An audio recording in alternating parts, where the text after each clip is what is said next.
Halo para calon The Next Chief Statistician, kali ini kelompok 5 akan memberikan informasi salah satu materi dalam official statistik, yaitu pengguna data dan kebutuhannya. Tipe pengguna data official statistik dibagi menjadi institutional users dan non-institutional users. Pada non-institutional users, pengguna dibagi lagi menjadi users by interest dan users by frequency of use. Sebenarnya siapa saja sih yang termasuk dalam kategori tersebut? Yuk kita simak satu persatu. Terdapat dua kategori utama pengguna statistik secara umum, yaitu pengguna institusional dan pengguna non-institusional. Pengguna institusional membutuhkan data untuk pengambilan keputusan pemerintahan dan keperluan administratif, sedangkan pengguna non-institusional berfokus pada kebutuhan data untuk menyiapkan statistik sebagai bahan komunikasi dan penyebarluasan ke khalayak yang lebih luas lagi. Contoh institutional users yaitu pemerintah pusat, baik kementerian maupun lembaga, pemerintah daerah, dan organisasi internasional. Kebutuhan data mereka cukup besar dan biasanya memiliki prioritas dalam hal permintaan yang harus dipenuhi oleh produsen data. Nah, sekarang paham kan siapa saja yang tergolong institutional users?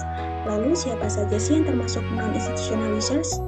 Terdapat dua pengelompokan pada pengguna non-institusional.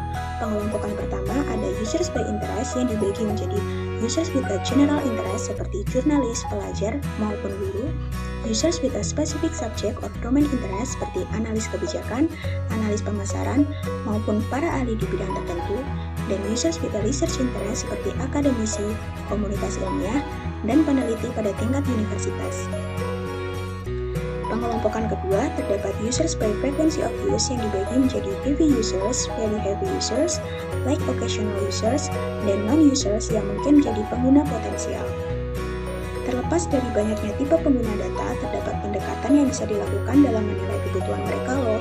Di antaranya adalah melalui Dewan Statistik dalam kantor statistik. Di Indonesia sendiri terdapat Forum Masyarakat Statistik, melakukan konsultasi secara berkala dengan pengguna untuk mengetahui manfaat dari berbagai statistik yang sudah ada dan mengidentifikasi kebutuhan data baru, mengumpulkan komentar pengguna secara daring, dan berpartisipasi dalam pertemuan statistik dan seminar yang diselenggarakan oleh berbagai lembaga. Memprioritaskan kebutuhan pengguna. Pada kenyataannya, tidak akan mungkin untuk memenuhi semua kebutuhan pengguna dengan sumber daya yang ada. Beberapa kebutuhan pengguna harus ada yang diprioritaskan.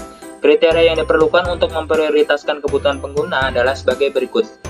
Diperlukan oleh sebagian besar pengguna dan telah diperlukan secara konsisten dari waktu ke waktu.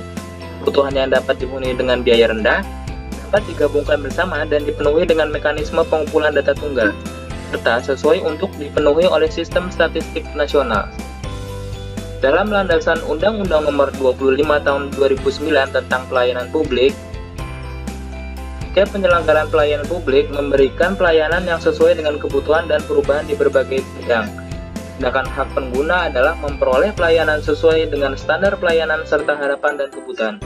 Di bidang statistik, pelayanan publik diperjelas dengan landasan Undang-Undang Nomor 16 Tahun 1998 tentang Statistik dan Peraturan Pemerintah Nomor 51 Tahun 1999 tentang Penyelenggaraan Statistik, di mana BPS sebagai dan pelayanan publik yang memberikan pelayanan melalui penyajian data dan informasi statistik, sehingga untuk memenuhi kebutuhan pengguna, BPS pusat dan daerah menyediakan unit pelayanan statistik terpadu atau bisa disebut dengan PST. Lalu, untuk mengukur relevansi gap antara kebutuhan kepuasan itu dilaksanakan kegiatan bernama survei kebutuhan dasar, yaitu survei untuk mengidentifikasi kebutuhan dan kepuasan konsumen dalam rangka meningkatkan kualitas data dan informasi statistik serta memberikan pelayanan publik yang lebih baik. Pelayanan statistik terpadu.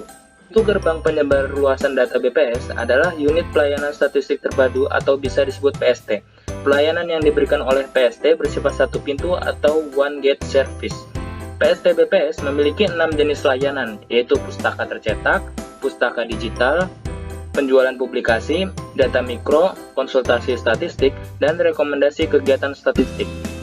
Keberadaan unit PST ada 3, yaitu BPS Pusat berada pada Direktorat Diseminasi Statistik, BPS Provinsi berada pada bidang integrasi pengolahan dan diseminasi statistik, dan yang terakhir BPS Kabupaten atau Kota yang berada pada Seksi Integrasi Pengolahan dan Diseminasi Statistik. Sekian dari kami mengenai pengguna data dan kebutuhannya. Terima kasih.